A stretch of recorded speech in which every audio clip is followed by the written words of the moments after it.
Hello, welcome ಮೈ evening vlog. ನಾನಿವತ್ತು ಒಂದು ಪ್ಲೇಸಿಗೆ ಹೋಗ್ತಿದ್ದೀನಿ. ಅದೇನು ಯಾವುದಂತ ನಾನು ವೀಡಿಯೋ ಕೊನೆಯಲ್ಲಿ ಹೇಳ್ತೀನಿ. ನೋಡಿ, ಅಲ್ಲಿ ನೀರಿದ್ವು, ಡ್ಯಾಮ್ ಅದು ಆ್ಯಕ್ಚುಲಿ. ಹೋಗ್ಬಿಟ್ಟು ಅಲ್ಲಿ ಇಳಿಬೇಕಂತೇಳಿ ಸರ್ಕಸ್ ಮಾಡ್ತಿದ್ದೀವಿ ಎಲ್ಲರೂ. ಆದರೆ ಹಂಗೋ ಹಿಂಗೋ ಮಾಡಿ ಇಳಿದೇ ಬಿಟ್ಟಿವಿ. ಇಳಿದ್ಬಿಟ್ಟು ನೀರ ಹತ್ರ ಹೋಗಿ ನಮ್ಮಮ್ಮ ಅಡಿಕೆಯಲ್ಲೇ ಅದು ಕೊಟ್ಟಿದ್ಲು, ಅದನ್ನು ಬಿಟ್ಬಿಟ್ಟು ಮತ್ತು ಹಾಗೆ ಹಿಂಗೆ ಮಾಡಿಕೊಂಡು ಕಲ್ಲಲ್ಲೆಲ್ಲ ಎದ್ದು ಬಿದ್ದು ಮತ್ತು ಮೇಲೆ ಹತ್ಕೊಂಡು ಬಂದು ಅಲ್ಲಿ ಒಂದೆರಡು ಫೋಟೋಶೂಟ್ ಮಾಡಿಸ್ಕೊಂಡ್ವಿ.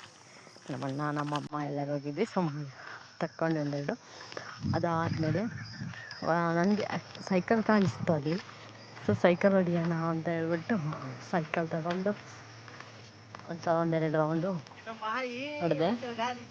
ಆ ಸೈಕಲ್ ನೋಡಿ ನನಗೆ ನನ್ನ ಹೈಸ್ಕೂಲ್ ನೆನಪಾಯಿತು. ನಮ್ಮ ಹೈಸ್ಕೂಲಲ್ಲಿ ಗೌರ್ಮೆಂಟ್ ಸ್ಕೂಲಲ್ಲಿ ಆ್ಯಕ್ಚುಲಿ ಅವ್ನು ಕೊಡ್ತಿದ್ರು ಅವಾಗ, ಬಟ್ ಇವಾಗಿದೆಯೋ ಇಲ್ಲ ಗೊತ್ತಿಲ್ಲ. ಅದು ಕೊಟ್ಟಿದ್ದು ಆ ಪೀಡೆ ಬಂದು ತುಂಬ ಖುಷಿಯಾಯಿತು. ಅದಾದಮೇಲೆ ನಾವು ಹೋಗಿದ್ದು ನಮ್ಮ ಅಜ್ಜಿ ಊರು ಮಾಲಿ ಅಂತ. ಬರ್ತಡೇ ಇತ್ತು. ಬರ್ತಡೇ ಮುಗಿಸ್ಕೊಂಡು ನಮ್ಮ ಊರಿಗೆ ಬಂದ್ವಿ.